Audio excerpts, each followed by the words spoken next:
I still remember the smell of warm milk before everything changed. People think tragedy arrives with loud noises, screams, or warning signs.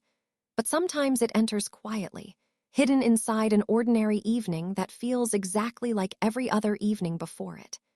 That night began with soft rain tapping against our kitchen window and my son laughing in the living room while cartoons played too loudly on the television. His name is Daniel. He was only 3 years old then. Curly brown hair, sleepy eyes, tiny fingers that always reached for me even when he was half asleep. Some people say children resemble angels when they're little. Daniel didn't look like an angel to me. He looked human, real, messy, loud, emotional, alive. He cried over broken crayons and laughed at socks with dinosaurs on them. He refused vegetables but loved strawberries more than anything in the world. He was my whole heart, walking outside my body. At the time, I was 28 years old and exhausted almost every minute of every day. My husband Mark worked long construction shifts across town, sometimes leaving before sunrise and returning after dark. We weren't poor enough to starve, but we were poor enough to count every dollar before grocery shopping. Life was difficult, but life was ours. And honestly, I thought we were happy. We lived in a small rented house on the edge of town in Ohio. The wallpaper peeled near the ceiling, and the pipes screamed whenever someone showered, but I loved that little home because it held the sound of my son's footsteps. Every room carried pieces of him. Tiny toy cars under the couch, fingerprints on mirrors, crayon marks behind the dining table. Motherhood changed me in ways nobody prepared me for. Before Daniel was born, I cared about appearance, plans, dreams, and ambition. After he came into my life, all those things became distant shadows. My entire world revolved around making sure he was safe, healthy, and loved. Even when I was tired. Especially when I was tired. That evening started like any other. I stood in the kitchen stirring milk in a silver pot while preparing Daniel's bedtime drink. Rain pressed softly against the windows. The clock above the refrigerator showed 8:17 p.m. Mark was working late again. Daniel sat on the living room floor wearing blue dinosaur pajamas while building towers from plastic blocks. I remember smiling. I remember thinking maybe life was finally becoming stable. And then everything happened in less than 30 seconds. The phone rang. I looked toward the counter, unknown number. Normally, I ignored unfamiliar calls, but Mark sometimes borrowed coworkers' phones when his battery died. I turned down the stove slightly and grabbed my phone. Hello. Static answered first. Then a man's voice. Ma'am, is this Mrs. Carter? My stomach tightened instantly. Yes. This is St. Mary's Highway Patrol office. Your husband. I never heard the rest clearly. Only fragments. Minor accident. Truck collision. Nothing life-threatening. Come immediately. My hands started shaking so badly I could barely breathe. I asked questions too quickly, panic climbing into my throat while the man tried calming me down. He kept saying Mark was conscious, kept saying it wasn't fatal. But fear doesn't listen to logic once it enters a mother's heart. I turned toward the living room. Daniel was still playing. The milk continued heating behind me. I remember placing my phone down. I remember grabbing my purse from the chair. And then one terrible thing happened that changed our lives forever. I forgot the milk. Just for a moment. One tiny moment. I rushed toward the hallway to find my keys. My mind raced with images of Mark bleeding somewhere on the highway. Daniel followed behind me asking questions in his tiny voice. Mommy, where are we going? I found my keys near the bedroom dresser and turned around quickly. Then I smelled it. Burning milk. My heart dropped. I ran toward the kitchen. The pot had started boiling over violently, white foam spilling across the stove. Steam filled the air, and standing beside the stove was Daniel. My baby had climbed onto a chair. One tiny hand reached toward the pot. Even now, Years later, my chest tightens remembering that sight. There are moments in life when the body moves before the brain understands danger. That was one of them. I screamed his name and lunged forward. Daniel startled at my voice. The chair shifted beneath him. And suddenly the pot tipped. Everything slowed. The boiling milk started falling directly toward his face. People ask me later what I was thinking in that instant. The truth. Nothing. Absolutely nothing. A mother does not calculate sacrifice when her child is in danger. I threw both hands forward and caught the pot before it crashed onto him. The pain was immediate. Unimaginable. Boiling liquid exploded across my skin. I heard myself scream, but the sound felt far away, like it belonged to someone else. My hands burned instantly. Flesh blistered within seconds. The metal pot slipped from my grip and crashed onto the floor. But Daniel survived untouched. That was all I cared about. I dropped to my knees, clutching my hands while agony tore through my body. Daniel started crying hysterically. Steam filled the kitchen. Milk spread across the tiles. For a few seconds, I couldn't even breathe. The pain was beyond anything I had ever imagined. It felt like my bones were on fire. But when I looked up and saw Daniel standing there unharmed, something inside me settled. Even through unbearable pain, relief flooded my chest stronger than fear. He was okay. My baby was okay. I grabbed him with my arms and held him against me while shaking violently. "It's okay," I whispered through tears. "Mommy's here, Mommy's here." But I wasn't okay. Skin peeled from parts of my hands. Blisters rose rapidly across my fingers and wrists. Daniel stared at me with terrified eyes. "Mommy hurt." His voice broke me more than the burns. I tried smiling for him, even while tears streamed down my face. "I'm okay, baby." That was a lie. Within minutes, the pain became unbearable. I called 911 with trembling fingers while Daniel cried beside me. I remember barely being able to speak properly to the operator. Everything blurred together after that. Sirens. Paramedics. Cold rain outside. Bright ambulance lights reflecting across wet streets. Daniel refused to let go of me while they treated my hands. One paramedic wrapped them carefully, while another tried distracting my son with stickers from his pocket. At the hospital, doctors rushed me into emergency treatment for second-degree burns. I kept asking about Daniel.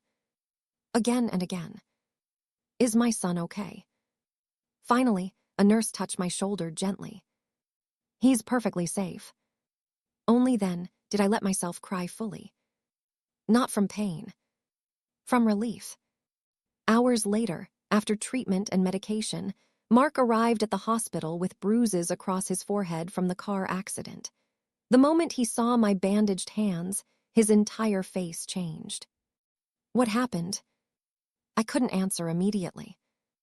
I just looked at Daniel, sleeping against his chest. And suddenly, the reality hit me all at once.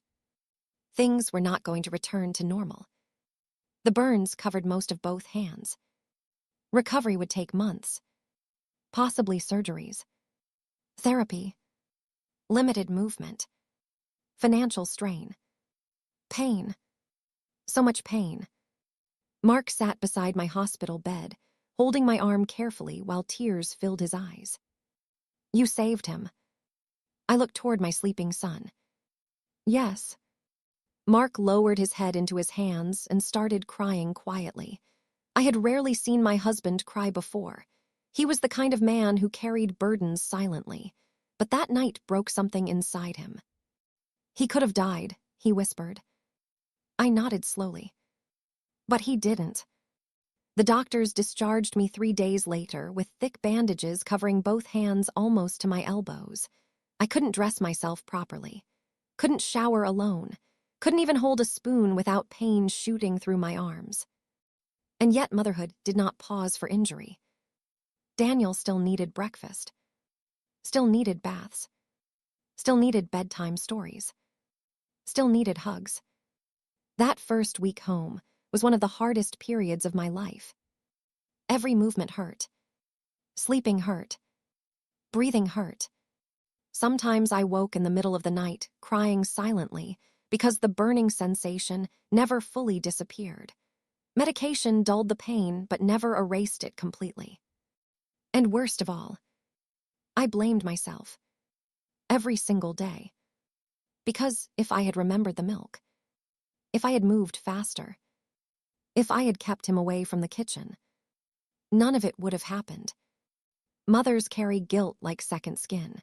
Even when we save our children, we still punish ourselves for the danger existing at all. One night after Daniel fell asleep, I sat alone at the kitchen table, staring at my wrapped hands, while rain tapped softly outside. The same kind of rain from that night. Mark walked in quietly and sat across from me. "You need rest." I shook my head. "I almost got him killed." "No," Mark said firmly. "You saved his life." "But the danger happened because of me." He leaned forward. "Emily, listen to me carefully. Parents make mistakes every day. Doors get left open. Stoves get forgotten. Kids run into streets. Life happens fast." Tears filled my eyes again. "But I should have protected him." "And you did." I looked down at my bandaged hands. The truth was written there painfully. I had protected him, but I didn't yet understand how deeply that moment would shape our family forever. Because sometimes survival is only the beginning of the story. The first night after returning home, I realized how many ordinary things in life required hands. Not perfect hands, just usable ones. Simple things became impossible overnight. Buttoning clothes, opening jars, brushing my hair, lifting plates, holding Daniel properly. Even pulling a blanket over myself hurt badly enough to bring tears to my eyes. The burns stretched across both palms and wrapped around my fingers like angry red scars. Some areas blistered worse than others. The doctors said healing would take time, but time felt cruel when every second carried pain. I remember sitting on the edge of our bed at 2 in the morning, staring at my wrapped hands while everyone else slept. The house was silent except for the old refrigerator humming in the kitchen. I felt useless. That word echoed constantly inside my mind. Useless. Mark had taken unpaid leave from work for a week to help me, but we both knew we couldn't survive long without his paycheck. Bills were already piling up from hospital visits. Insurance covered some expenses, but not everything. And guilt consumed me in ways nobody could see. Not because I regretted saving Daniel. Never that. I would burn 1,000 times again if it meant protecting him. But I hated becoming someone my family suddenly had to care for. A mother is supposed to help everyone else stand, not become the reason everyone struggles. The next morning, Daniel walked into the kitchen holding his stuffed rabbit while I attempted to pour cereal using stiff, aching fingers. "Mommy, let me help." His tiny voice nearly broke me. 3-year-olds shouldn't know what pain looks like. They shouldn't learn fear from watching their mothers struggle to hold a spoon. I forced a smile. "I'm okay, sweetheart." But Daniel stared quietly at my bandages. "Does it still hurt?" Children ask questions so honestly. "Yes," I whispered. He climbed carefully onto the chair beside me and kissed one of my wrapped hands very softly. Like somehow his love alone could heal it. That was the moment I cried for the first time in front of him. Not loud sobbing, just silent tears sliding down my face while my son wrapped tiny arms around me. "I make it better," he whispered. And somehow, for a moment, he really did. Days passed slowly after that. Every morning began with medication and cleaning wounds that still looked horrifying beneath the bandages. Some skin had started healing, while other parts remained raw and swollen. The doctors warned me repeatedly about infection. Physical therapy started 2 weeks later. I hated every second of it. The therapist, a patient woman named Rebecca, tried encouraging me gently while stretching my stiff fingers.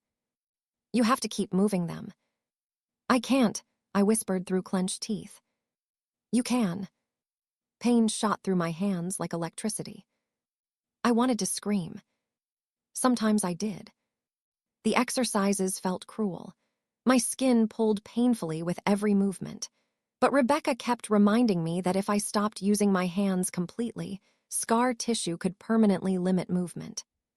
So I kept trying. Again. And again. And again. Meanwhile, Daniel became strangely protective of me. Too protective.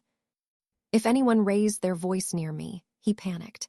If I winced from pain, he looked terrified. He stopped playing loudly in the house and constantly checked whether I needed water, pillows, blankets, or help carrying tiny objects.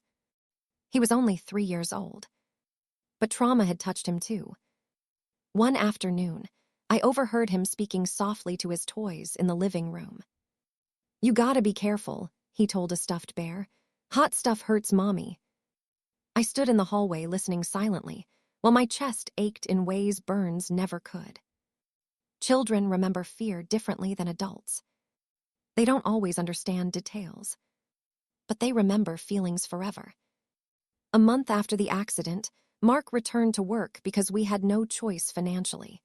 I tried pretending I could handle everything alone again, but reality humbled me quickly. One morning, I attempted making scrambled eggs. My grip failed. The frying pan slipped from my hands and crashed onto the stove loudly. Daniel screamed from the sudden noise, and I stood there shaking uncontrollably while tears blurred my vision. Not because the pan fell, because I suddenly realized how fragile I had become. Before the accident, I handled everything. Now even breakfast felt dangerous. That evening, Mark found me crying quietly at the kitchen table after Daniel fell asleep. "I can't do this anymore." He sat beside me immediately. "Yes, you can." "No," I whispered. "I'm failing." "You're healing." "I can't even cook properly." Mark looked at me carefully for a long moment. Then he said something I never forgot. "Emily, surviving something painful doesn't make you weak. Learning how to live afterward is the hard part." I stared down at my scarred hands. "They look ugly." He reached across the table and held them gently despite the bandages. "They look like proof." I cried harder after that. Because sometimes the people who love us see strength long before we can recognize it ourselves. Weeks turned into months. Slowly, the wounds began closing. The raw skin faded into thick pink scars stretching across my palms and fingers. Some areas healed unevenly. My right hand regained movement faster than the left, but both remained sensitive to heat. Even warm water hurt sometimes. I learned new ways to do ordinary things. Holding cups differently. Opening doors carefully. Using wrists instead of palms. Life became adaptation. But emotional healing moved slower than physical recovery. Every time I entered the kitchen, anxiety tightened inside my chest. I checked the stove repeatedly even when it wasn't on. I moved pots far from edges obsessively. I never let Daniel near the oven anymore. Fear became part of motherhood after that night. Not dramatic fear. Quiet fear. The kind that follows you invisibly. One afternoon during therapy, Rebecca asked me a question that caught me off guard. "Have you talked to anyone about the trauma?" I frowned slightly. "What trauma?" She looked surprised. "Emily, you experienced a severe accident." "I'm fine." "No," she said gently. "You survived, that's different." Her words stayed with me long after the appointment ended. Because truthfully, I wasn't fine. I had nightmares constantly. Sometimes I woke up hearing Daniel scream even when the house was silent. Other nights, I dreamed the milk hit his face instead of my hands. I'd wake shaking violently while Mark held me until I calmed down. And underneath, everything else lived another fear I never admitted aloud. What if next time I wasn't fast enough? That thought haunted me constantly. One evening, about 3 months after the accident, Daniel and I sat outside watching fireflies appear across the yard. Summer air drifted warm around us while distant thunder rolled softly in the sky. Daniel leaned against my side sleepily. "Mommy." "Yes, baby." "Did you get hurt because of me?" The question stole the air from my lungs. I turned toward him immediately. "No." "But you saved me." "Yes." "Then I hurt you." Children simplify things painfully. I pulled him carefully into my lap despite lingering pain in my hands. "Listen to me very carefully," I whispered. "Nothing bad that happened was your fault. But your hands." "My hands healed because you mattered more." His little face looked confused. I brushed curls away from his forehead gently. "That's what mothers do." He stayed quiet for a long moment. Then he wrapped his arms around my neck tightly. "I love you, Mommy." I held him close and closed my eyes. "I love you more than anything." And I meant it with every scar on my body. Around 6 months after the accident, something unexpected happened. I stopped hiding my hands. At first, I covered them constantly whenever strangers looked too long. Grocery stores embarrassed me. Cashiers sometimes stared at the scars while pretending not to. A few people even asked rude questions. "What happened to you?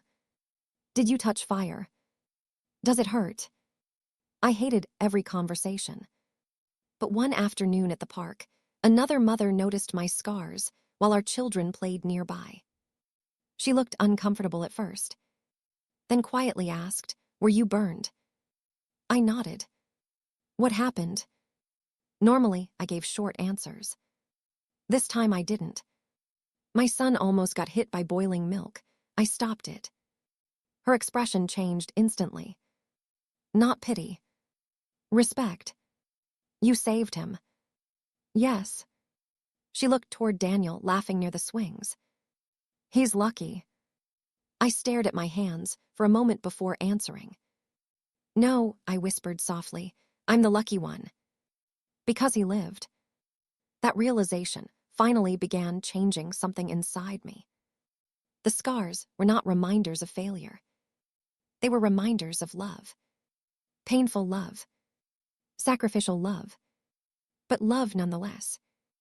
Months later, Daniel barely remembered details of the accident anymore. Children heal differently than adults. They continue growing around pain instead of stopping inside it. But certain habits remained. He still kissed my hands, sometimes when they hurt. Still warned people carefully about hot stoves. Still hugged me extra tightly during thunderstorms.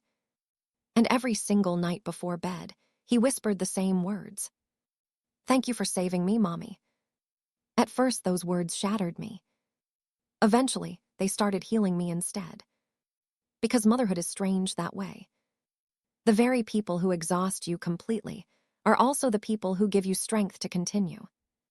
1 year after the accident, I stood alone in the kitchen warming milk again for the first time since that night. My hands trembled slightly while steam rose from the pot. Fear crawled slowly into my chest. But then Daniel ran into the room, laughing about something from television, completely alive and healthy and safe. I looked at him, then at my scarred hands, and finally understood something important. That night had taken many things from me. Comfort, confidence, peace. But it had also revealed something powerful. Love is not measured by what we feel when life is easy. Love is measured by what we are willing to endure so someone else can survive.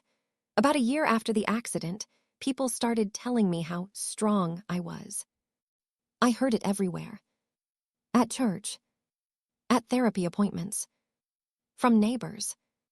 From relatives who visited during holidays and stared too long at my scarred hands before speaking carefully around me.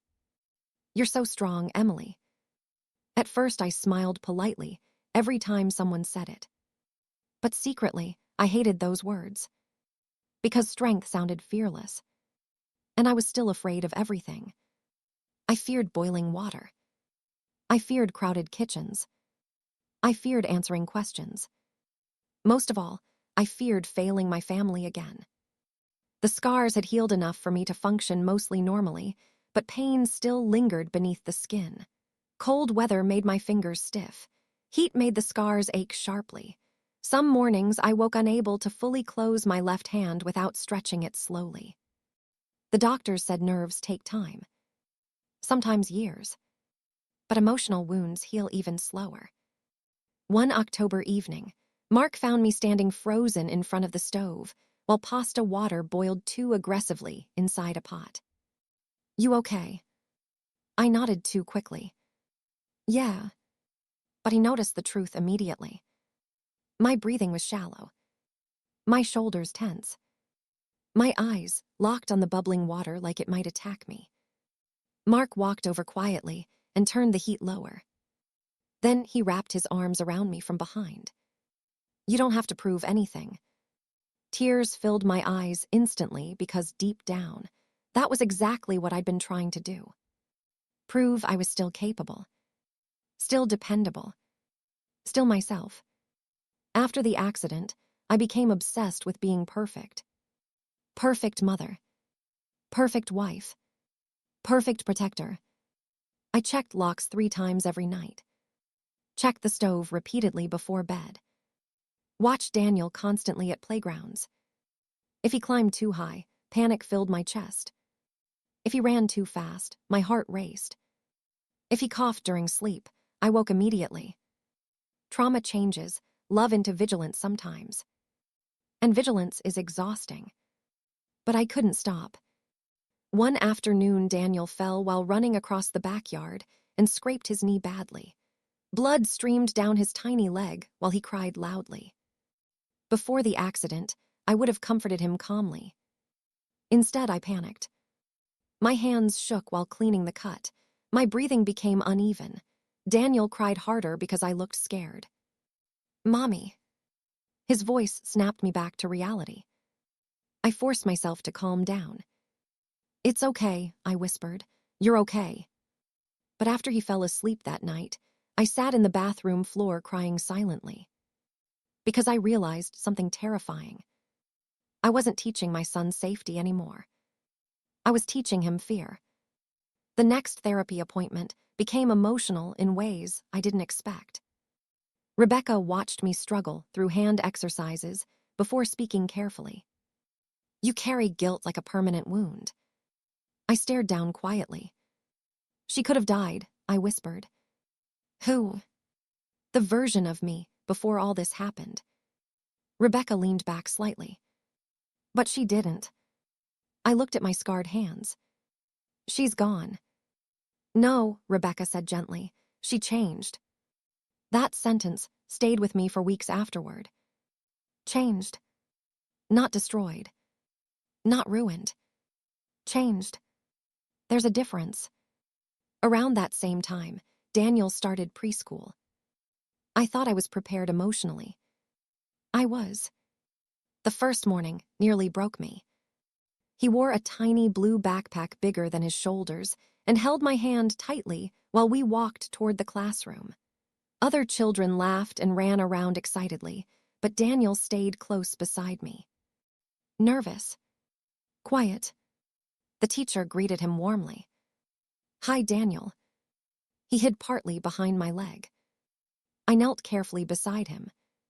"You're okay, sweetheart." "What if you leave?" "I'll come back." "What if something bad happens?" The question hit me harder than he realized. I touched his cheek softly. "Nothing bad is going to happen." "But what if it does?" "Children who witness trauma learn uncertainty too early." I swallowed painfully. "Then grown-ups will protect you." His little eyes studied mine carefully. "Like you did." I nodded slowly. "Yes." After he entered the classroom, I sat in my car crying for nearly 20 minutes. Not because he started school, because I realized my son remembered more than I thought. Children carry memories differently. Not always clearly, but deeply. That year became a turning point for our family in many ways. Mark and I started talking more honestly than ever before. Before the accident, we mostly discussed schedules, bills, groceries, responsibilities, survival conversations. But pain has a strange way of exposing what matters. Late at night after Daniel slept, we started sitting together quietly on the porch again like we did when we first married. One cold evening, Mark looked at my hands resting in my lap. "Do you regret it?" The question surprised me. "Regret what?" "The burns." I answered instantly. "No." Even now, after all the surgeries and therapy and pain, my answer remained immediate. "No." Not for a second. Mark nodded slowly. "I knew you'd say that." I looked toward him carefully. "But sometimes I regret what it cost you." His voice cracked slightly at the end. That was the first time I realized something important. The accident didn't only hurt me. It hurt everyone who loved me too. Mark carried guilt because he wasn't home.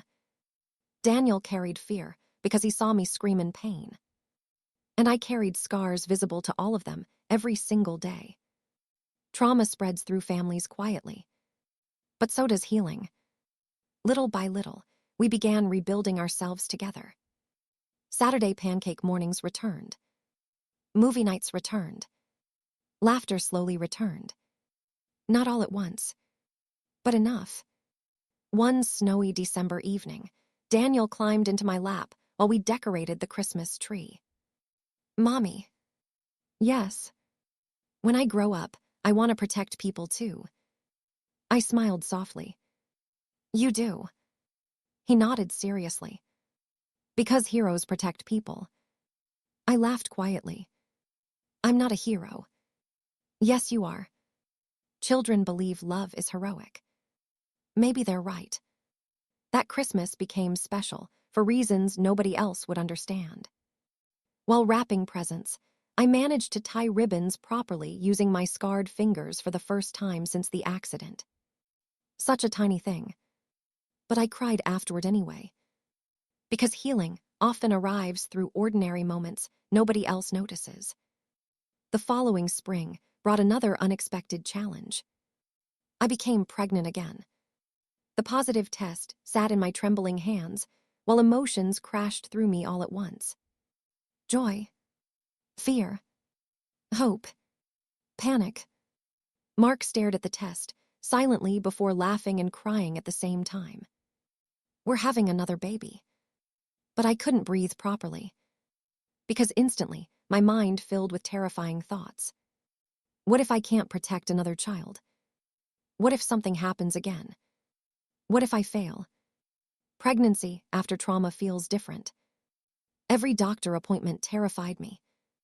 Every cramp scared me. Every silence felt dangerous. And because my hands still lacked full strength, I constantly worried about caring for a newborn properly. One night during my second trimester, I finally admitted my fears aloud. "I don't think I can do this." Mark looked up from folding laundry. "What do you mean? What if I'm not enough anymore?" He walked toward me immediately. "Emily." My hands still hurt sometimes. I get scared over everything. I panic constantly. He knelt beside my chair. "Do you know what I see when I look at you?" I shook my head silently. "I see the strongest mother I've ever known." Tears filled my eyes. "But I'm scared all the time." Being scared and being strong are not opposites. That sentence changed something inside me. Because I had spent so long believing courage meant feeling no fear. But real courage is continuing despite fear. And mothers do that every day. As my pregnancy progressed, Daniel became unbelievably protective again. He kissed my stomach every night before bed, helped carry groceries, constantly reminded me to be careful. One afternoon, he placed his tiny hand over my scarred fingers and asked quietly, "Will you save the baby too?" My throat tightened immediately. "Yes," I whispered. "With your superhero hands." I looked down at my scars. For so long, I had seen ugliness there. Weakness, pain, loss. But through my son's eyes, those scars meant something entirely different. Safety, love, protection. I kissed his forehead gently. Yes, I whispered again, with my superhero hands. Months later, when our daughter Sophie was born healthy and screaming loudly into the world, I cried harder than I did during labor. Because holding her felt like proof. Proof that life continued after pain. Proof that fear had not destroyed me. Proof that our family survived. The first time I held Sophie against my chest, Daniel stood beside the hospital bed, staring in awe. She's tiny. Mark laughed softly. She sure is. Daniel looked at my hands, wrapped around his baby sister carefully. Then he smiled. She's safe because Mommy's holding her. And in that moment, something healed inside me completely. Not because the scars disappeared. Not because fear vanished. But because I finally understood this truth. My children would never remember me as broken. They would remember me as the woman who kept loving through pain. Sophie's arrival changed the atmosphere of our home in a way I didn't expect. Not instantly peaceful. Not magically perfect. But softer. Like something fragile had been placed inside the center of our lives and forced everything around it to move more carefully. Newborn cries filled the house again. Tiny clothes returned to laundry baskets. Late-night feedings became part of routine. And once again, I was a mother learning how to exist with limited hands, but unlimited responsibility. Except this time, I was different. Not weaker. Not broken. But aware. Deeply aware of how quickly life could shift from ordinary to unthinkable. The first weeks after Sophie's birth were exhausting. Healing from delivery. Adjusting to newborn sleep cycles. Helping Daniel adapt to being a big brother. And managing my hands, which still struggled with stiffness during early mornings. Mark tried taking on more responsibilities at home, but I hated feeling like everything depended on him again. It reminded me too much of the period after the accident when I had to rely on others for basic tasks. So I pushed myself. Maybe too hard. One morning, about 3 weeks after bringing Sophie home, I found myself alone in the kitchen preparing formula, while Daniel sat nearby coloring quietly. Sophie was crying in her bassinet. Daniel was talking softly to her stuffed toys. And I was trying to do everything at once. My hands were slower than I wanted. Still sensitive. Still not fully healed in strength. The bottle slipped slightly while I measured warm water. A flash of memory hit me so suddenly my body froze. Boiling milk. Steam. Pain. Daniel's cry. My breathing changed instantly. Daniel noticed. Mommy. I blinked quickly. I'm okay. But my chest was tightening. Not from pain. From memory. Trauma doesn't always return as thoughts. Sometimes it returns as sensation. My hands started shaking slightly. The kettle on the counter suddenly felt dangerous even though it wasn't on. I turned it off twice without realizing it was already off. Daniel stood up from the floor. Are you scared? That simple question made me stop completely. I forced myself to breathe slowly. No, I said gently, just tired. But Daniel wasn't convinced. He walked over and touched my arm carefully. You're doing the shaking thing again. Children notice everything. Even the things adults try to hide. I knelt slowly so I could meet his eyes. Sometimes Mommy remembers something scary. What thing? I hesitated. Then decided honesty mattered more than avoidance. The day I got hurt. His expression softened immediately. He reached out and held my scarred fingers carefully. Is it hurting again? No, I whispered. It just remembers. He tilted his head slightly. Can I help it forget? My throat tightened painfully. I pulled him into a gentle hug. "No, sweetheart," I said softly, "but you already helped it become smaller." That afternoon, Mark came home earlier than usual and found me sitting on the couch staring at my hands while Sophie slept peacefully nearby. Daniel was feeding her carefully with supervision. Mark immediately understood something was off. "You had a moment." I nodded slowly. "Yeah." He sat beside me. "These triggers, they still come." I looked down.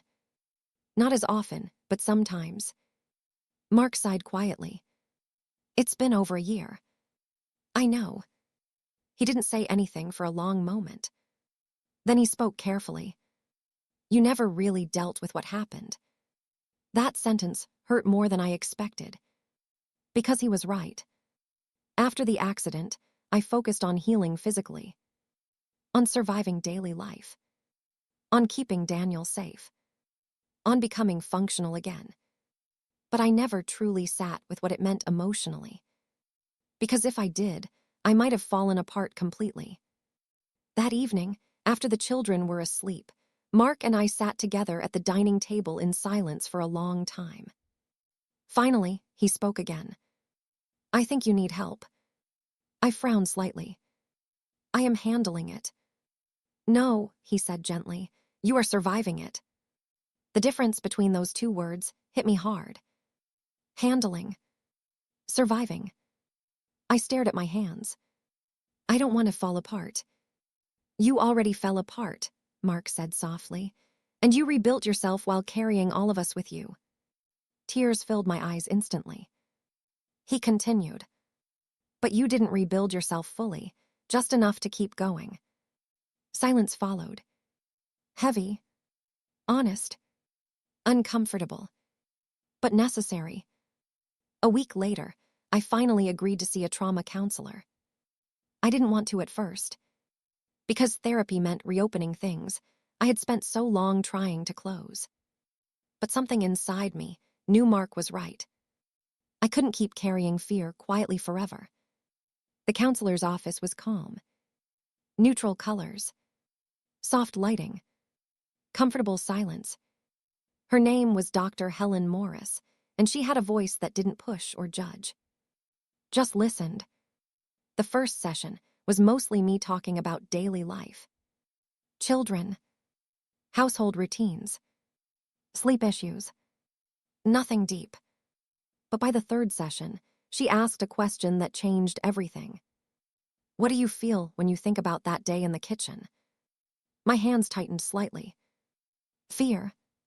Guilt. Pain. Relief. I swallowed hard. "I feel like I made a mistake that almost killed my son." Dr. Morris nodded slowly. "And the part where you saved him?" I hesitated. "That was instinct." "Was it love?" The question caught me off guard. I didn't answer immediately. Because I had never described it that way before. Love had always felt like something gentle. Warm. Safe. But that moment wasn't gentle or safe. It was violent. Urgent. Painful. Finally, I whispered, "It was survival." Dr. Morris leaned forward slightly. "Sometimes love and survival are the same thing." Those words stayed with me long after the session ended. Back at home, life continued with its usual chaos. Sophie grew stronger every day. Daniel became more confident in his role as big brother. And slowly, I began learning how to exist without constant panic. Not completely free of fear, but less controlled by it. One afternoon, something unexpected happened that made me realize how much I had changed. Sophie's bottle accidentally spilled warm milk across the counter while I was holding her. For a split second, my body reacted automatically. My heart jumped. My hands froze. Memories rushed in. But then something different happened. Instead of panic taking over, I paused. I breathed. I placed Sophie safely in her crib first, then cleaned the spill slowly. My hands trembled slightly, but I didn't collapse into fear. I didn't spiral. I simply continued. Afterward, I sat down quietly and realized something powerful. The memory was still there, but it no longer controlled me. That night, I told Mark. I didn't panic today. He looked surprised. You did. I shook my head. I felt it coming, but I stopped it. A small smile formed on his face. That's progress. But I didn't feel like celebrating. Because progress after trauma is never loud. It's subtle, quiet, almost invisible. Like learning to breathe underwater without drowning. Months passed again. Sophie started smiling. Daniel started school full-time. And our home slowly transformed into something resembling stability. But one evening, something happened that brought everything back into focus. We were visiting Mark's parents for dinner when Sophie started crying loudly in the living room. I stood up quickly to check on her.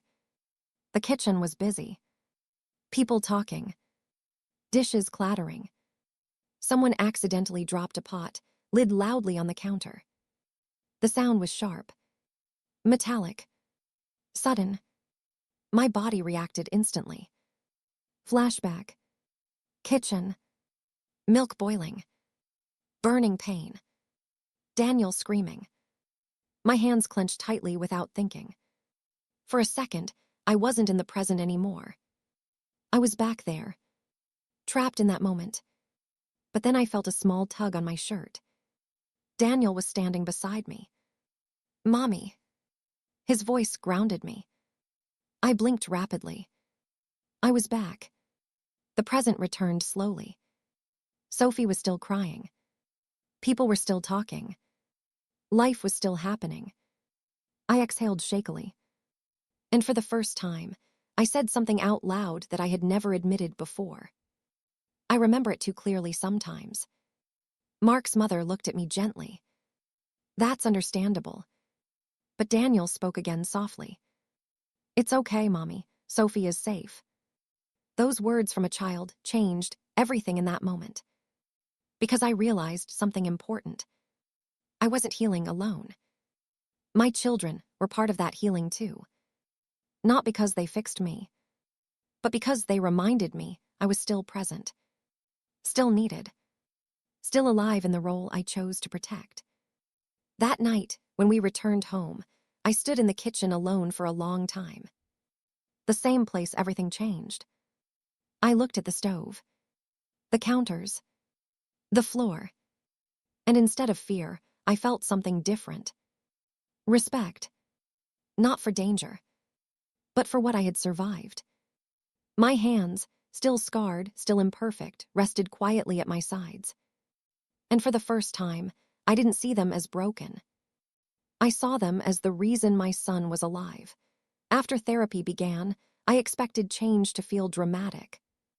Like a switch turning on. Like suddenly waking up one morning without fear. But healing doesn't work that way. It arrives slowly, almost disappointingly normal. Some days I felt progress. Other days I felt stuck in the same loop of memory and anxiety. And sometimes I felt like I was pretending to be okay rather than actually becoming okay. Dr. Morris told me something during one session that stayed in my mind for a long time. Healing is not forgetting.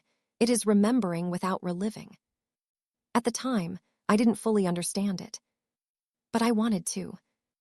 Life at home continued its rhythm. Sophie was now crawling, exploring everything with unstoppable curiosity. Daniel had started learning to read simple words. And I was learning something equally important.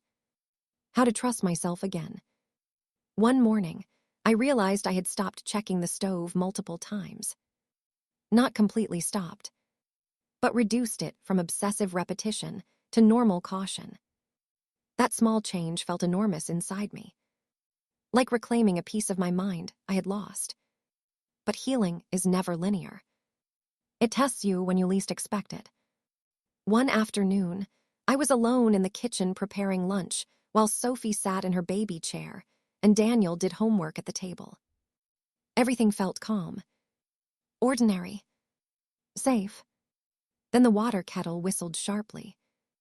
A simple sound, but my body reacted instantly. My heart jumped. My breath tightened. For a split second, I was back in that night again.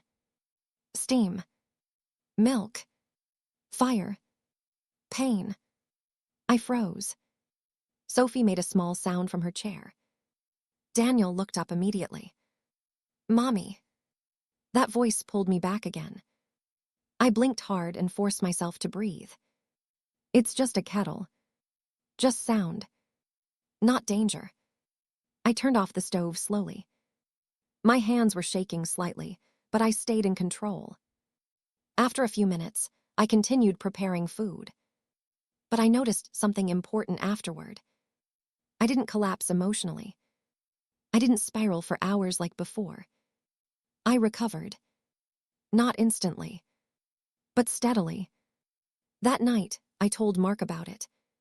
He listened carefully while folding laundry. And you handled it. Yes. He nodded slowly. That's huge, Emily. But I didn't feel huge. I felt tired. Because recovery takes energy in ways people don't always understand. You are constantly rebuilding internal responses that once broke you. It is invisible work. One weekend, we visited a small park near our neighborhood. It was Sophie's first time walking with support. Daniel ran ahead excitedly toward the swings. And I sat on a bench watching both of them while sunlight filtered through trees. For a moment, everything felt peaceful, almost unreal. Then Sophie tripped slightly while trying to walk. It wasn't serious. She fell onto soft grass and started crying. My body reacted immediately. I stood up fast. Too fast.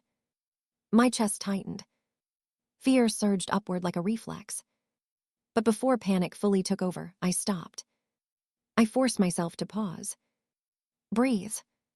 She is okay. Just a fall. Not danger. I walked to her slowly instead of rushing. Kneeled down. Held her gently. Checked her arms. No injury. Only tears. I picked her up and hugged her close. And something inside me shifted again. Because this time, I didn't just survive the reaction. I controlled it. Daniel ran over worried. She okay? I smiled softly. Yes, just scared. He nodded seriously like he understood. Then he looked at my hands. You didn't shake today. I looked down. He was right. I hadn't. That realization stayed with me the entire walk home.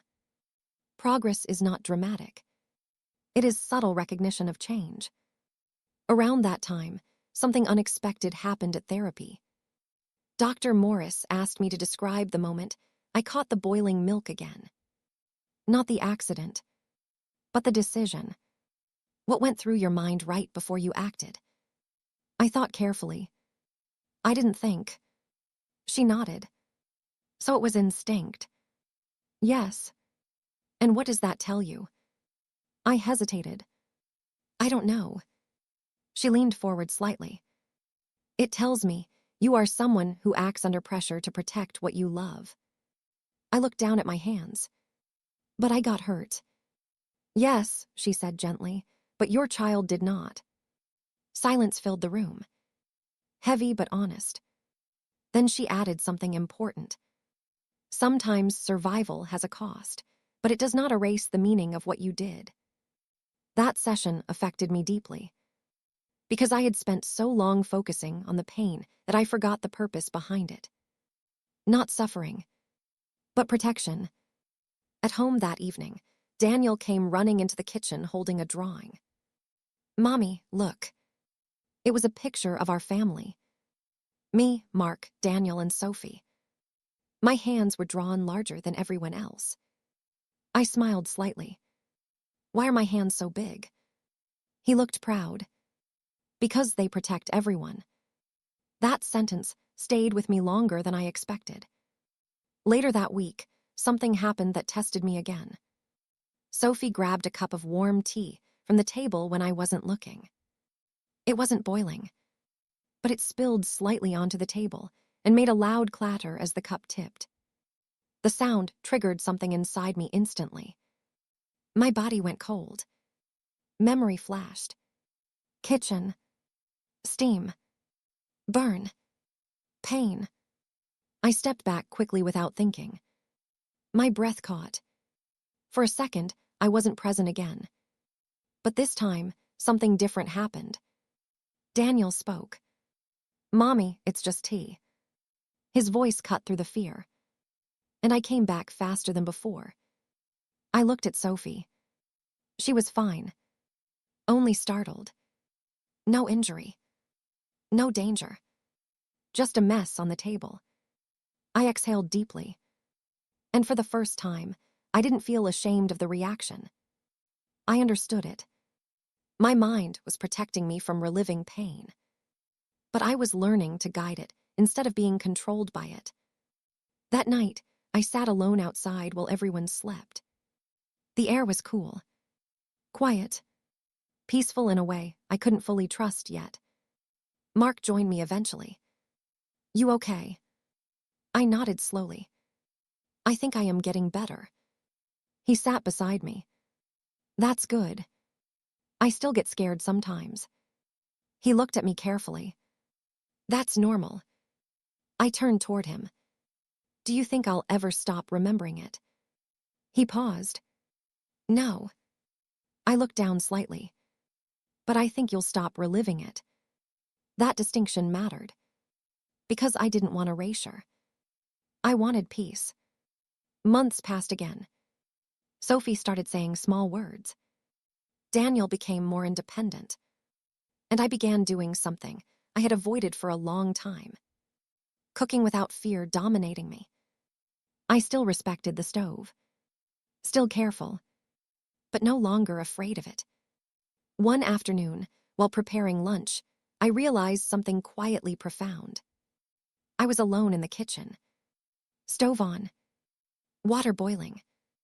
Children playing safely in another room. And I was calm. Not numb. Not detached. Calm. I watched the steam rise. And instead of memory overpowering me, I simply observed it. Present. Aware. Stable.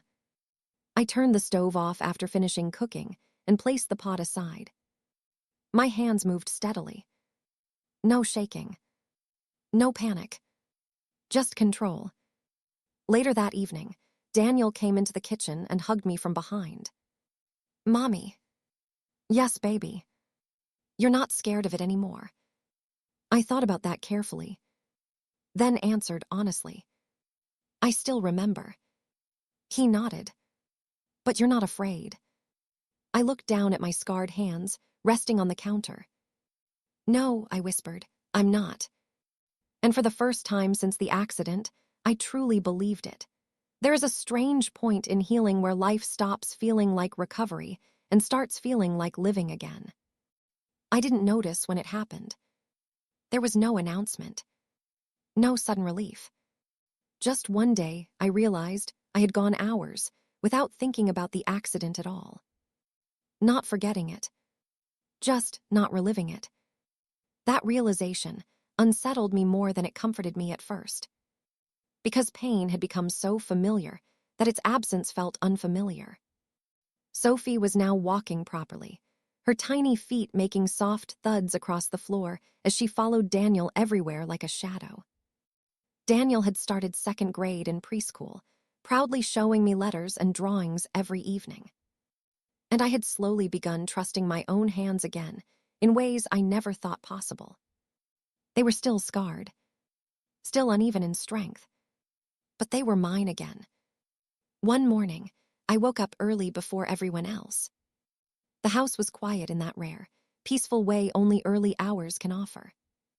I stood in the kitchen, staring at the stove for a long time before turning it on. That alone would have terrified me a year ago. Now it just felt normal. The kettle began to warm. I watched it. No panic. No flashback, just awareness. And for the first time, I made tea without hesitation. Simple act, but deeply symbolic for me. When Mark woke up later, he noticed me sitting at the table calmly drinking tea. You made it. I nodded. He smiled slightly. That's good. But I didn't smile back immediately, because something inside me was shifting in ways I couldn't fully explain yet. Healing doesn't always feel like happiness. Sometimes it feels like distance. That day, Dr. Morris asked me something unexpected during therapy. If you could speak to yourself on the day of the accident, what would you say? I stayed silent for a long time, because the question was not simple. Finally, I spoke quietly. I would tell her to trust herself. She tilted her head slightly. Trust herself how? To act without hesitation. And do you think she did? I looked down at my hands. Yes. A pause. Then I added something I hadn't fully realized until that moment. I think she did exactly what she was supposed to do. Dr. Morris nodded slowly. That's acceptance. But acceptance is not a sudden emotion. It arrives gradually, like light slowly entering a dark room. One afternoon, Daniel came home from school with a small science project about heat and temperature. He was excited, explaining everything quickly. Mommy, this is boiling point. I smiled. Yes. It means water gets really hot. I nodded. And what happens when it gets too hot? He paused, then looked at me carefully. It can hurt people. The room went quiet for a moment. I understood immediately where his mind went. He still remembered fragments of that night more than I realized. I knelt beside him gently. Yes, I said softly, that's why we are careful. He studied my hands. But you got hurt.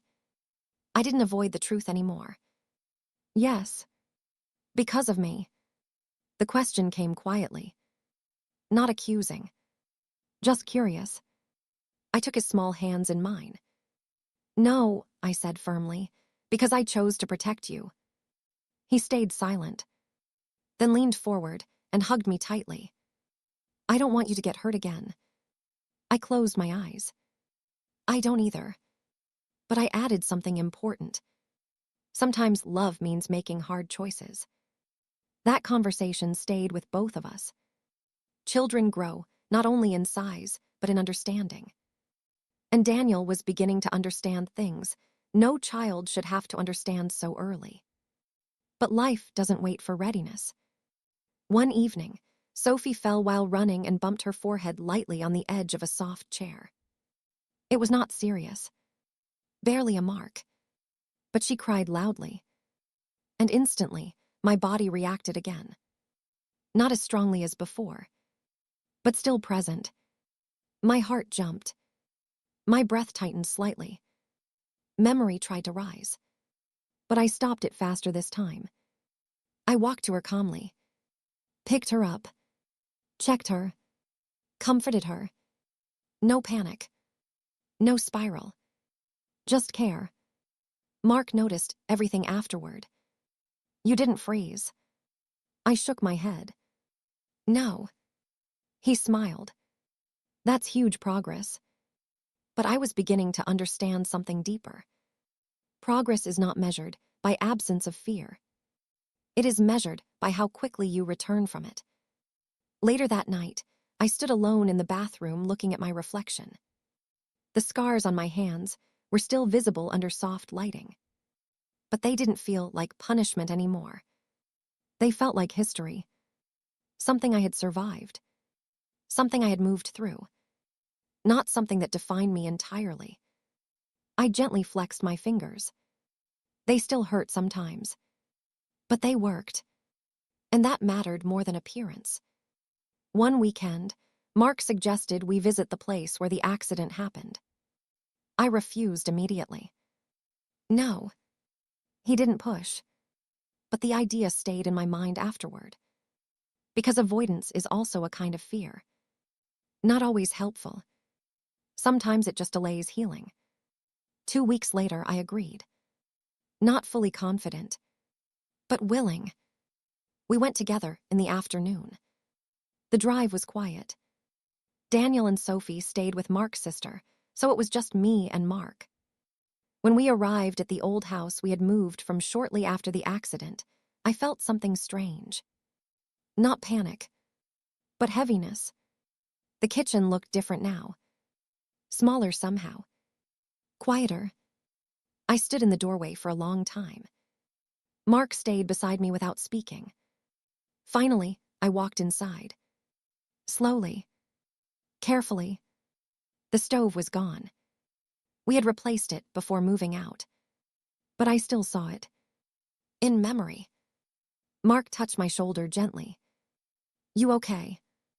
I nodded slowly. I thought it would feel worse. And does it? I thought carefully. No.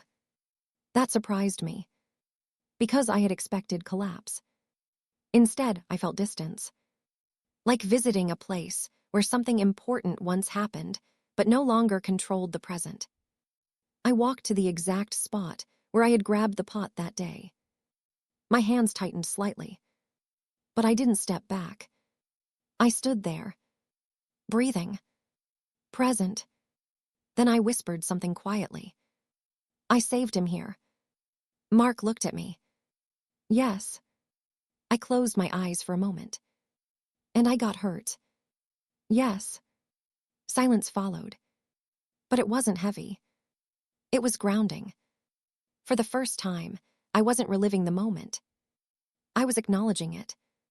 We left after a while. And surprisingly, I felt lighter on the way back. Not healed completely, but freer. That night at home, Daniel ran into the kitchen and hugged my legs tightly. "Mommy, I missed you." I smiled and knelt slowly. I was gone for a little while. He looked at my hands. "Did your hands hurt today?" I shook my head. "No." He smiled brightly. "Good." Then he said something simple. "I like when you are not hurting." I pulled him into a gentle hug. "So do I." And in that moment, I realized something important. Healing was not about returning to who I was before. It was about becoming someone who could live fully after everything that happened. Not untouched, but still capable of love, presence, and peace. Even with scars. Especially with them. After visiting the old house, something inside me shifted in a way I couldn't immediately explain. It wasn't dramatic. It wasn't emotional breakdown. It was quieter than that. Like a knot loosening slowly after being tight for too long. For days afterward, I kept expecting fear to return stronger. But instead, it stayed distant. Not gone. Just less powerful. Sophie was now speaking in small sentences, her voice bright and curious, always asking, why about everything she saw. Daniel had started showing more confidence at school, proudly bringing home drawings and small achievements. And I was learning something new about myself. I was not just surviving anymore. I was participating in life again. One morning, I noticed something small but meaningful. I had stopped flinching at the sound of boiling water. Not completely, but the reaction had softened. Where panic once lived instantly, now there was only a brief pause. That pause was everything, because it meant I had space between memory and reaction. Space to choose. That evening, I decided to cook dinner alone while Mark took the children to the park. The kitchen felt different when no one was watching me. Quiet. Still. Controlled. I placed a pot of water on the stove and turned it on. Steam began to rise slowly. I watched it. My hands remained steady. No shaking. No fear flooding my chest. Just awareness. For a long time, I stood there doing nothing except observing. Not because I was afraid, but because I was conscious. And that alone felt like victory. When Mark returned later, He found me preparing food calmly. You cooked alone. I nodded. Yes. He looked surprised but happy. How did it feel? I paused. Normal. That word carried more weight than I expected. Normal. Something I once thought I had lost permanently. That night, after the children were asleep, Mark and I sat outside again. The same place where so many of our conversations about healing had started. He looked at me carefully. You seem different lately. I thought about it. I feel less trapped. He nodded. That's good. But I added something honestly. I still remember everything. I know. And I think I always will. Mark didn't try to contradict that. Instead, he said something simple. Then maybe the goal was never to forget. I looked at him. Then what was it? To live without being controlled by it. That stayed with me deeply. Because I had spent so long thinking healing meant erasing pain. But maybe it meant something else entirely. Integration. Acceptance. Balance. One afternoon, Daniel came home upset from school. A classmate had talked about burns during a science lesson, and it had frightened him. He sat beside me quietly, avoiding eye contact. Mommy. Yes, sweetheart. Are you still hurt from that day? I could see the worry in his eyes. Careful. Fragile. I took his hand gently. No, I said softly. My hands are healed. But they look different. Yes. Why? I thought carefully before answering. Because they protected you. He stayed quiet. Then asked the question I had been waiting for him to ask someday. Did it hurt a lot? I didn't lie. Yes. His face tightened slightly. But I'm okay now, I added gently.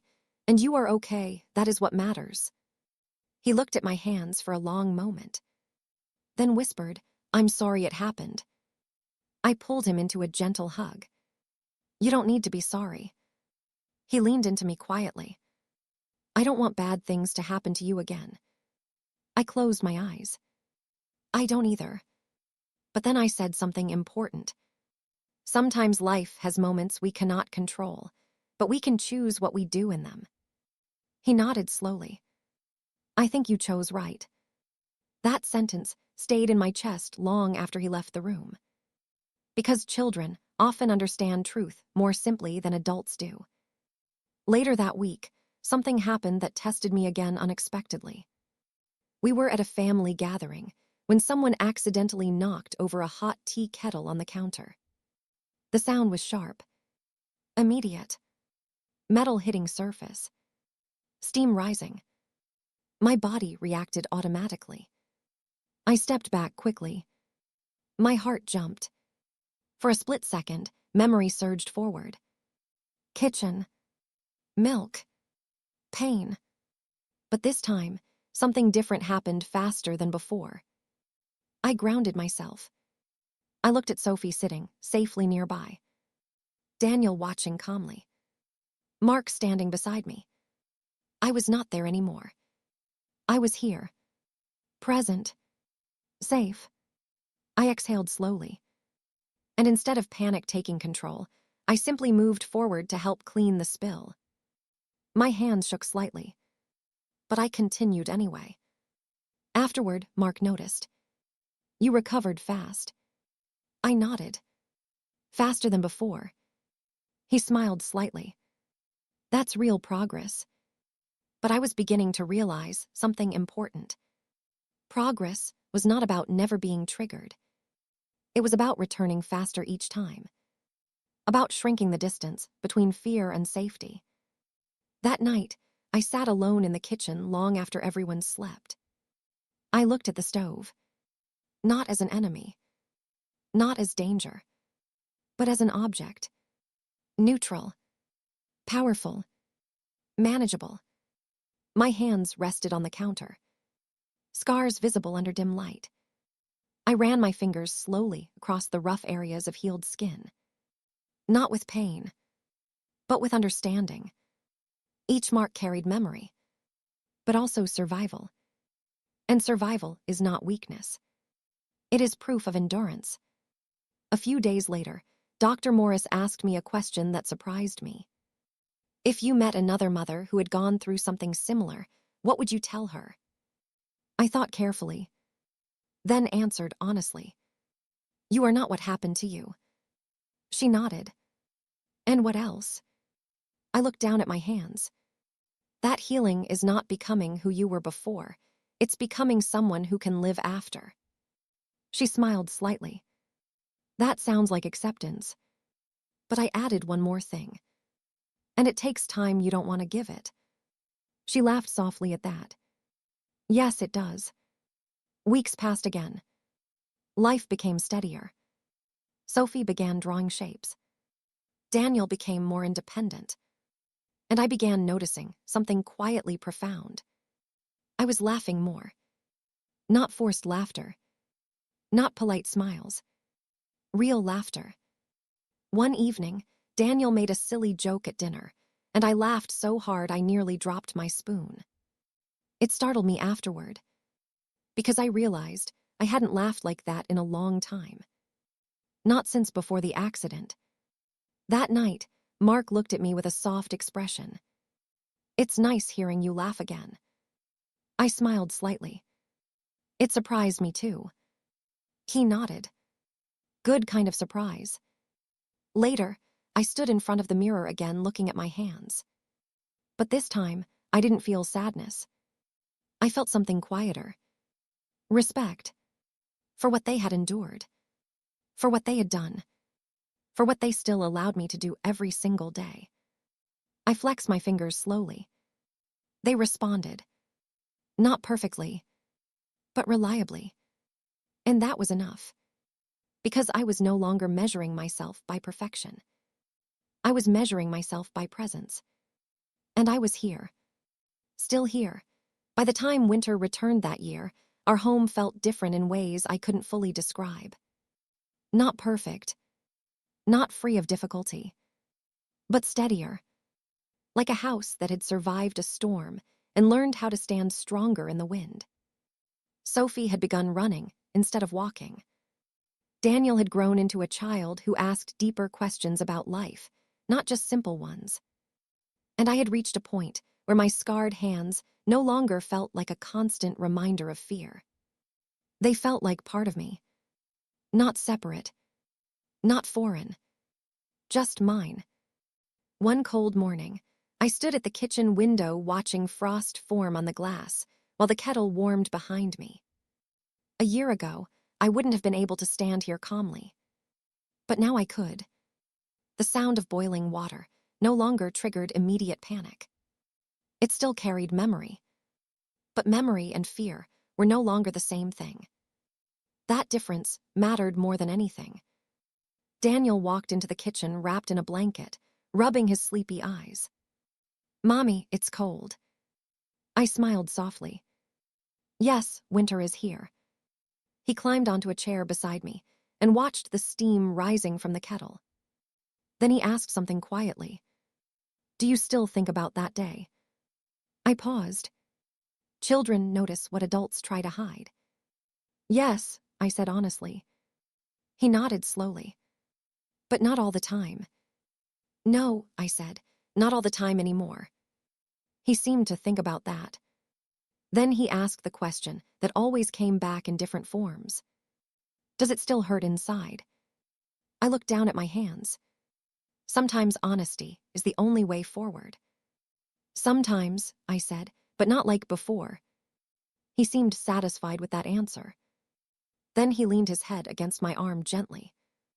I'm glad you're okay now. I kissed his forehead. I'm glad you're okay too. That morning stayed with me longer than I expected. Because it made me realize something important. My healing wasn't just for me. It had always been connected to him. To both my children. Later that week, I went to therapy carrying a different kind of feeling. Not urgency. Not panic. But reflection. Dr. Morris noticed immediately. You seem calmer. I nodded. I think I am. She smiled slightly. What changed? I thought for a moment. I stopped expecting myself to be who I was before. She leaned forward. And who are you now? That question stayed in silence for a moment. Because it wasn't simple. Finally, I answered slowly. Someone who survived something I never want to repeat and still learned how to live afterward. Dr. Morris nodded. That sounds like integration. But I added something more personal. And someone who still gets scared, but doesn't let it stop her anymore. That felt true. For the first time, I wasn't defining myself by fear or injury, but by response. How I continued despite both. At home, life was becoming more ordinary again in the best way possible. Mark returned to long work hours, but our conversations were easier now. Less survival-focused. More life-focused. We talked about future plans again. Small things. Repairs. Trips. Even dreams we had postponed for years. One evening, Mark mentioned something casually while cooking dinner. Maybe next year we can take the kids somewhere. I looked up. Like where? He smiled slightly. Anywhere they've never been. The idea didn't trigger anxiety like it might have before. Instead, it created something softer inside me. Hope. Not loud hope. Quiet hope. But real. That night, Sophie spilled a cup of juice on the floor while trying to drink it herself. It made a loud splashing sound. For a fraction of a second, my body reacted. But I didn't freeze. I didn't panic. I simply moved forward, cleaned it, and comforted her. Daniel watched me carefully from the couch. Then said something casually. You didn't get scared. I looked at him. No, I said, I didn't. He smiled. That's good. And just like that, life continued. Not dramatically changed, but gently improved.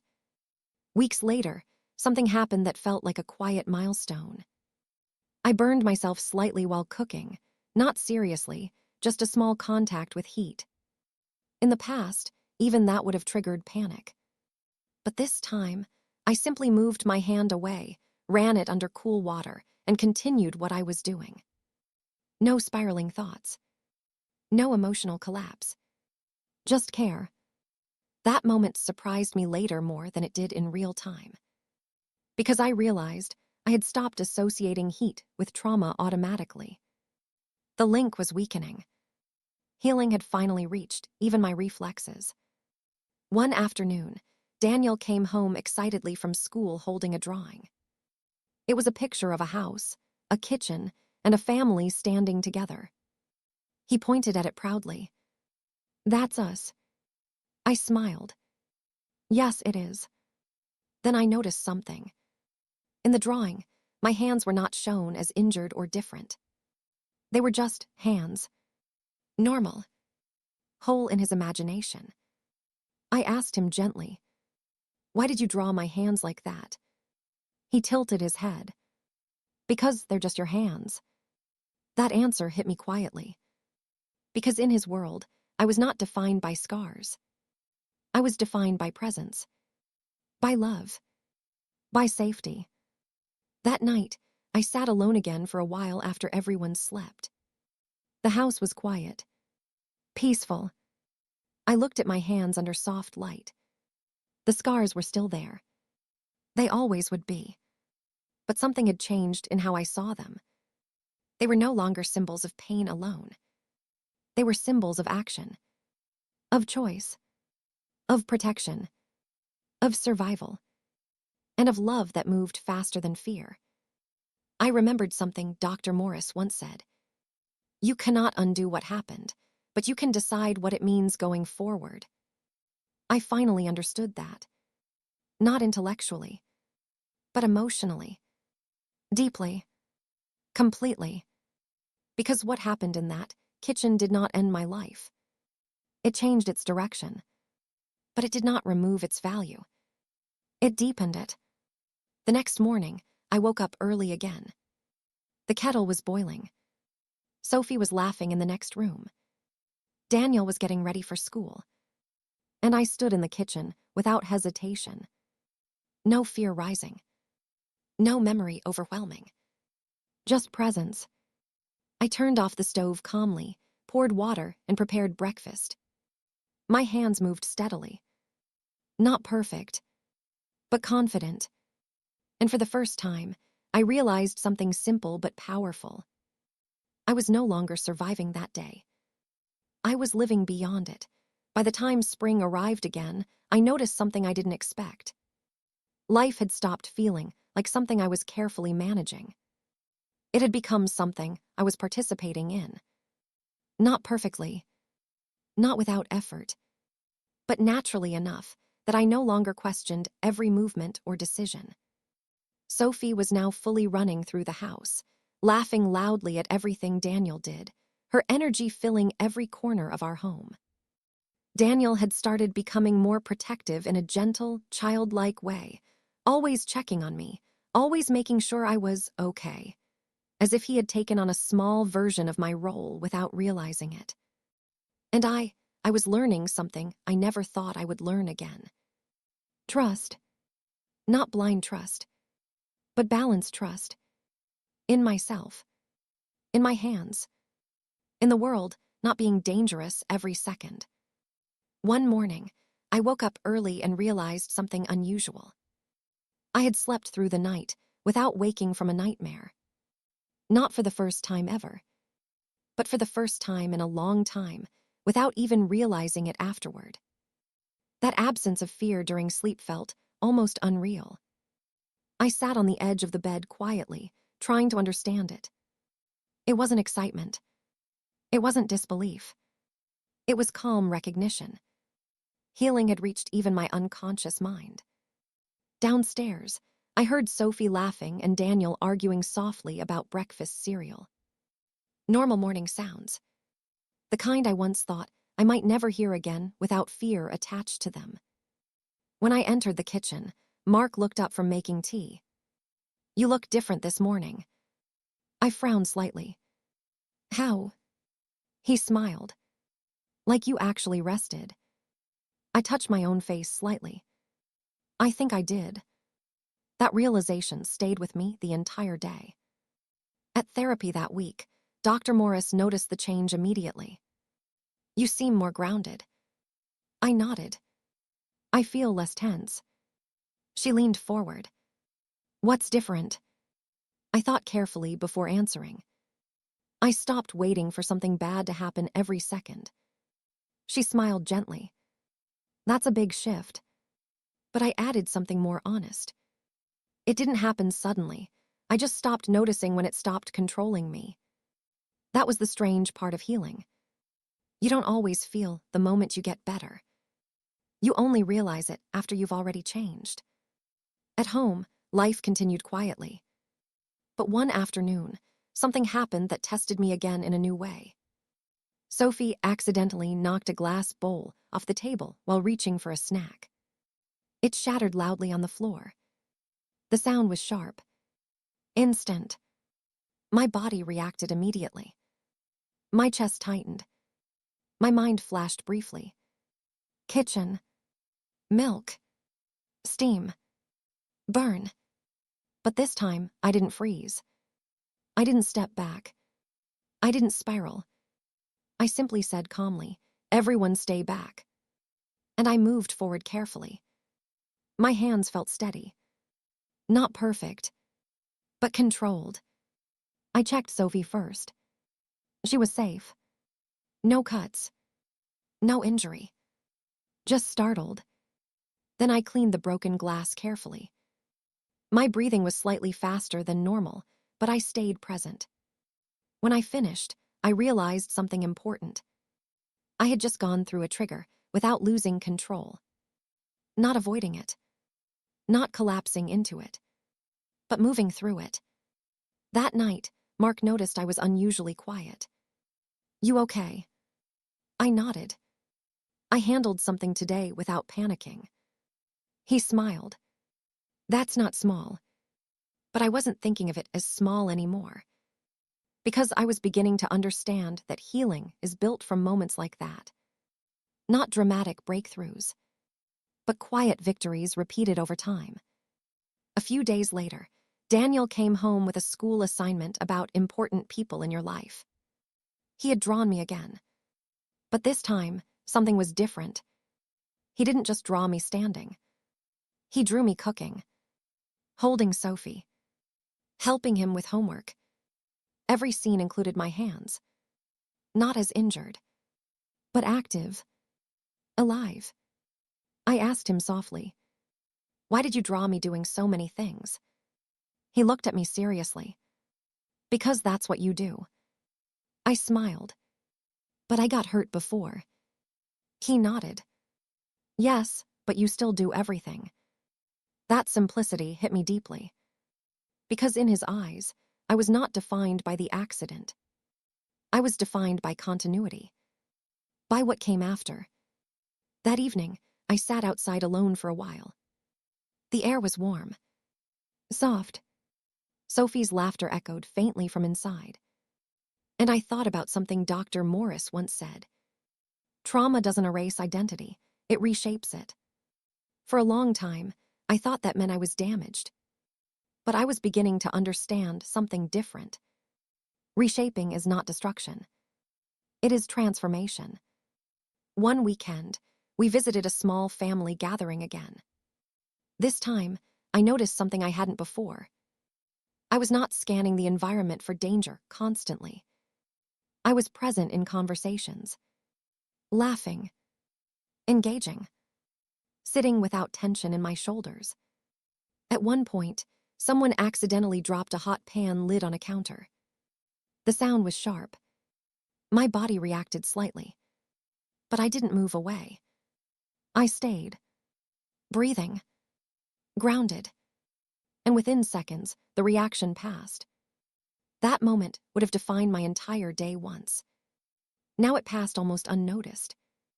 Later, Mark noticed. "You barely reacted." I nodded. It came, but it left quickly. He smiled softly. "That's what healing looks like." I didn't answer immediately, because I was realizing something deeper. Healing wasn't about removing sensitivity. It was about reducing its power over me. By the time we returned home that night, the children were asleep quickly. The house was quiet again. Mark sat beside me on the couch. "You're different from a year ago." I looked at him. "I think I'm finally starting to feel like myself again." He shook his head slightly. "Not again." I paused. "What do you mean?" "You're not going back to who you were," he said gently. "You're becoming someone new." That sentence stayed with me longer than anything else, because I had spent so long trying to return to before. But maybe there was no before to return to, only forward. That night, I stood in the kitchen alone again. The same place everything once changed. But now it felt different under my feet. The stove was off. The house was quiet, and my hands rested calmly at my sides. I looked at them for a long moment. The scars were still there, but they no longer spoke loudly. They didn't scream memory anymore. They whispered history. And history, I was learning, does not have to control the present. It only has to be remembered. I turned off the kitchen light and walked away without hesitation. No fear following me. Just peace. Quiet. Earned. By the time summer arrived again, something inside me had settled into a rhythm I didn't fully notice at first. Life was no longer something I prepared for like a battlefield.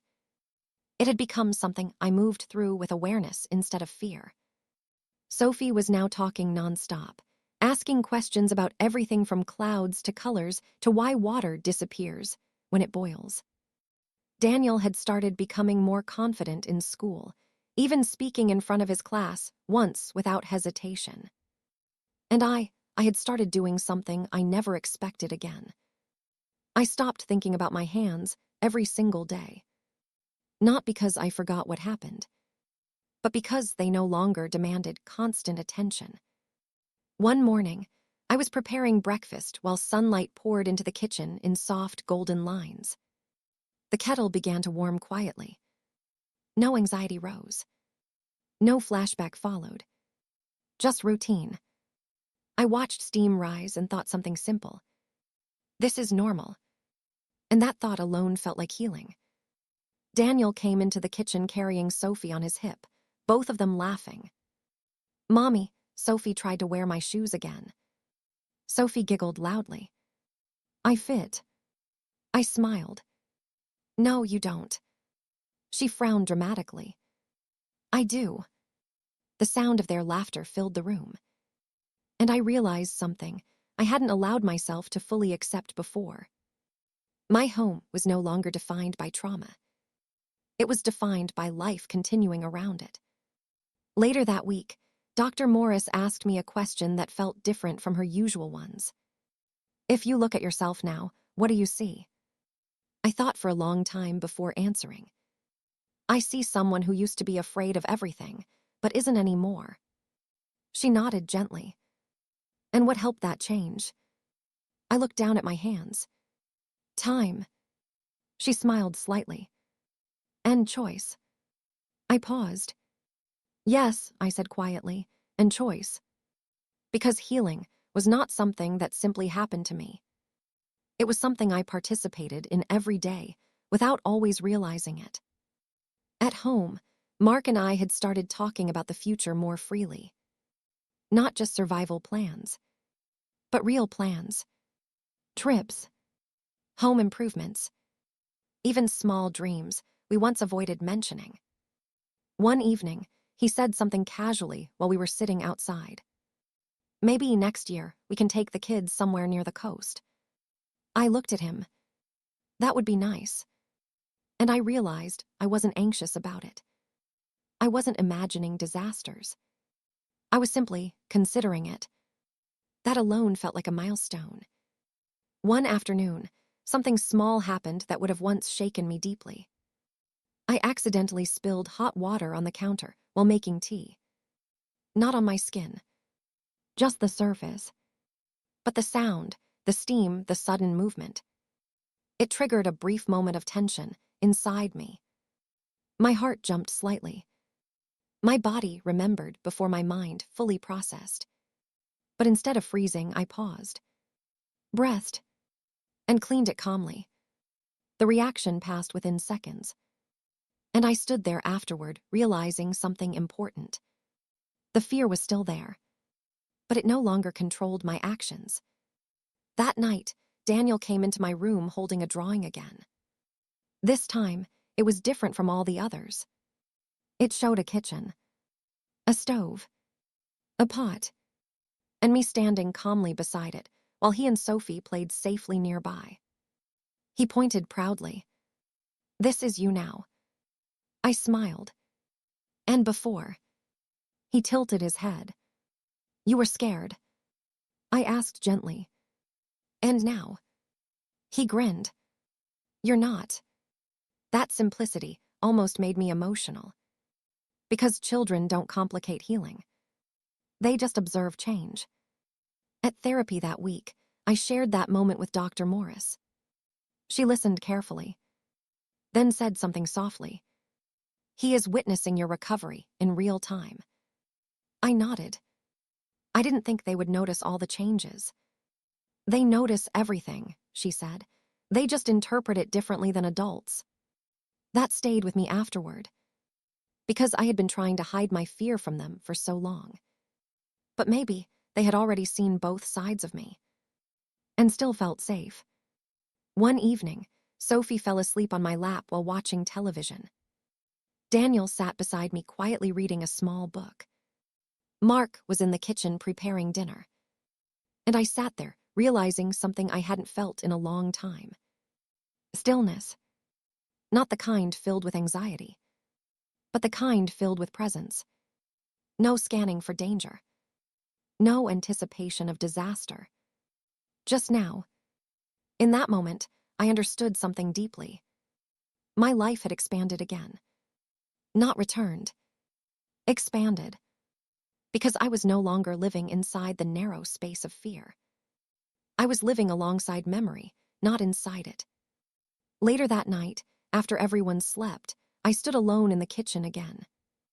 But this time, I didn't feel pulled back into the past. I looked around. The same room. The same stove. The same counter. But I was different. Not untouched. Not unchanged. But no longer defined by what had happened there.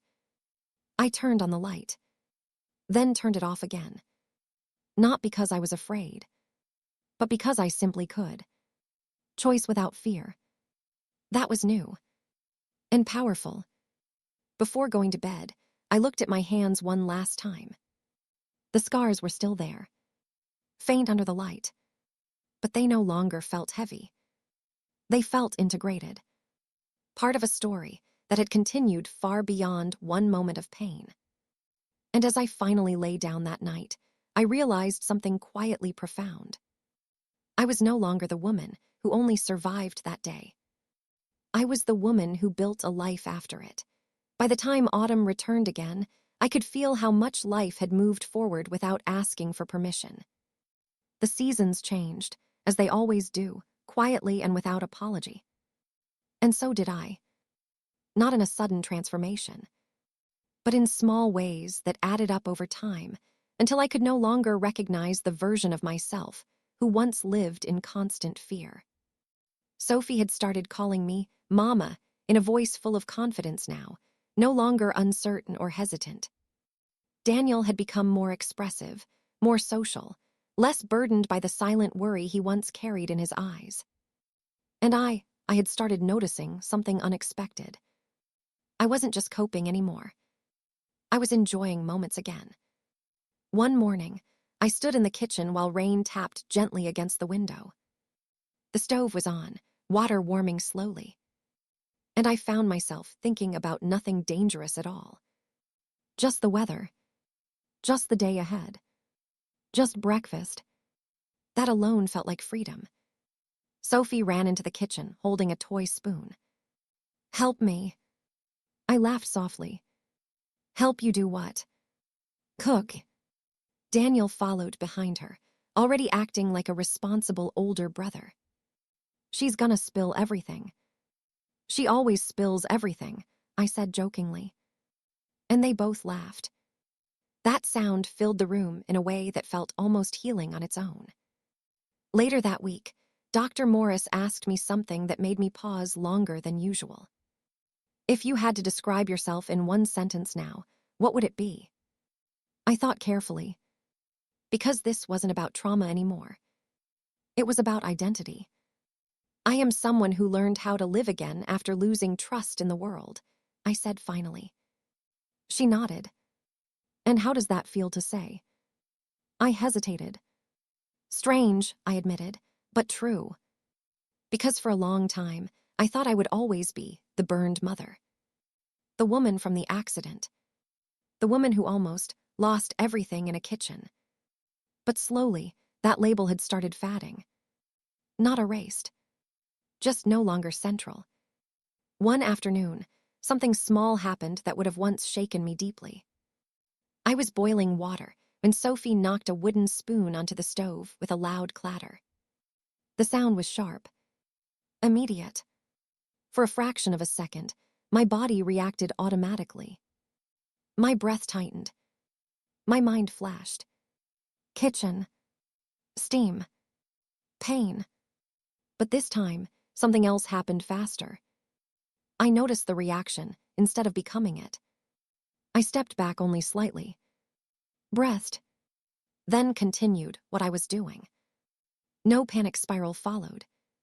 No emotional collapse. Just awareness. Afterward, I stood there quietly for a moment, surprised not by the trigger, but by my response. I was no longer trapped inside it. That evening, Mark noticed I seemed thoughtful. "What are you thinking about?" I looked at him. How far I've come without realizing it. He smiled softly. "That's usually how it happens." But I added something honestly. "I don't feel like I'm healed." He nodded. Maybe healing isn't a destination. I considered that. Then what is it? Learning to stay present, even when the past tries to pull you away. That stayed with me longer than expected, because it explained everything I had been feeling without me knowing how to name it. At home, Daniel was becoming more emotionally aware too. One evening, he sat beside me while I was folding laundry. "Mommy." "Yes." "Do you still remember the bad day?" I didn't avoid it anymore. "Yes." He nodded slowly. "But you're okay now." I looked at him carefully. "I am okay right now." He seemed satisfied with that answer. Then he leaned against me gently. "I like when you're okay." I smiled softly. "So do I." And I realized something important in that moment. My children weren't afraid of my past. They were reassured by my present. One weekend, we visited a small fair in town. Lights, laughter, music, food stalls. Sophie was overwhelmed with excitement, running from one attraction to another. Daniel insisted on holding my hand most of the time, not because he was afraid, but because it had become his habit of connection. At one point, someone nearby dropped a hot food tray, and a loud metallic sound echoed through the area. For a brief moment, my body reacted. A small tightening. A flicker of memory. But it passed almost immediately. I stayed in place. I didn't need to leave. I didn't need to escape. I just stayed. And continued, walking with my family. Later, Mark noticed how calm I had been. "You didn't even flinch much." I shrugged slightly. I felt it, but it didn't take over. He nodded. "That's new." "Yes," I said quietly, "it is." That night, after returning home, I stood alone in the kitchen while everyone settled in. The same kitchen. The same space. But no longer the same meaning. I turned on the stove. Watched the flame. No fear. Just understanding. I thought about everything that had changed. Not just physically, but internally. And I realized something simple but powerful. The accident did not define my life. My response to life after it did. I turned off the stove calmly and placed my hands on the counter. They were still scarred. Still imperfect. But steady. And for the first time, I didn't see them as reminders of pain. I saw them as proof of endurance. Proof that love does not stop at fear. And proof that even after the hardest moments, life continues forward, quietly, steadily, and sometimes beautifully. Years have a way of softening even the sharpest memories, not by erasing them, but by making them part of the background of who you are instead of the center. By the time Sophie turned 5, and Daniel was old enough to read chapter books on his own, I sometimes caught myself standing in the kitchen without any emotional weight attached to it at all. Just living there. Cooking. Talking. Listening to my children argue over cartoons or snacks. The stove no longer felt like a symbol of fear. It was just a stove. And my hands, scarred, slightly stiff in cold weather, imperfect in strength, had become something I no longer measured against who I used to be. They were simply the hands I used to build my life every day. One quiet morning, sunlight poured into the kitchen while I prepared breakfast. Sophie was drawing on the table. Daniel was packing his school bag. Mark was reading the news quietly. And for a moment, I paused, not because something was wrong, but because something felt deeply right. Not perfect. Not extraordinary. Just right. Sophie looked up at me suddenly. "Mommy, tell me the story again." Daniel groaned. "Not again." But I smiled slightly. "What story?" "The one where you saved me," Sophie said excitedly. Daniel rolled his eyes but didn't leave. I set the spoon down slowly. And for the first time, I told it differently. Not as pain. Not as trauma. But as history. When you were a baby, I began, there was a moment when something dangerous happened in the kitchen. Both of them went quiet. And I acted very quickly, I continued. I protected Daniel. Sophie frowned. Did it hurt? I nodded. Yes. Daniel looked down at my hands. But I was safe, I added. Sophie smiled. Because Mommy is strong. Daniel didn't say anything for a moment. Then quietly he said, because Mommy chose me. That sentence stayed in the air longer than the others. Because it was true. And deeper than they realized. At therapy that week, now something I only attended occasionally, Dr. Morris asked me something different. If you could go back to that day now, what would you feel?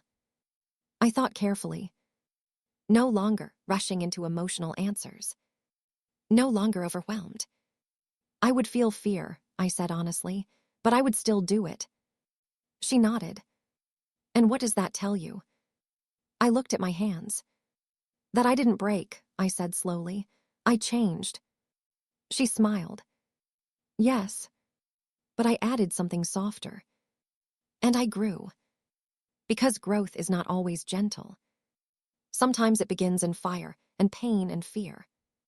And still becomes something meaningful. At home, life had become beautifully ordinary in ways I once thought I would never reach again. Sophie started school soon after. Daniel became more independent, helping around the house without being asked. And I began doing something I never imagined after the accident. I stopped thinking about it daily. Not because it didn't matter, but because it no longer controlled how I moved through the world. One evening, I stood in the kitchen alone while dinner cooked. The sound of boiling water filled the room. And instead of fear, I felt calm awareness. I turned the heat down gently, stirred the pot, and thought nothing at all about that night.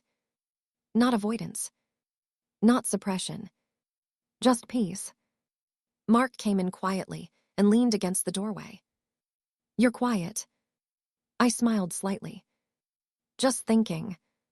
About what? I looked at him. How something that once felt like the end of everything became just part of my story. He nodded slowly. That's what healing looks like. I shook my head a little. No, I said softly. I think healing is realizing it was never the end at all. That night, after everyone was asleep, I sat outside under a calm sky. The air was cool. Still. Comforting. I looked at my hands resting in my lap. They no longer felt like a burden. They felt like evidence. Evidence of action. Of protection. Of love that didn't hesitate when it mattered most. And I finally understood something I had spent years slowly learning. I was not defined by the moment I got hurt. I was defined by the moment I chose to act. Not perfectly. Not without cost. But completely. The kitchen that once held my worst memory now held my everyday life. The same space. The same stove. The same hands. But a different meaning. Because survival had turned into living. Fear had turned into awareness. And pain had turned into memory instead of identity. Before going to bed, I checked on my children. Sophie was sleeping peacefully, curled up like a small star. Daniel had fallen asleep with a book still open beside him. I stood there for a long moment, just watching them breathe. And I felt something I hadn't felt fully in a long time. Not relief. Not survival. But quiet gratitude.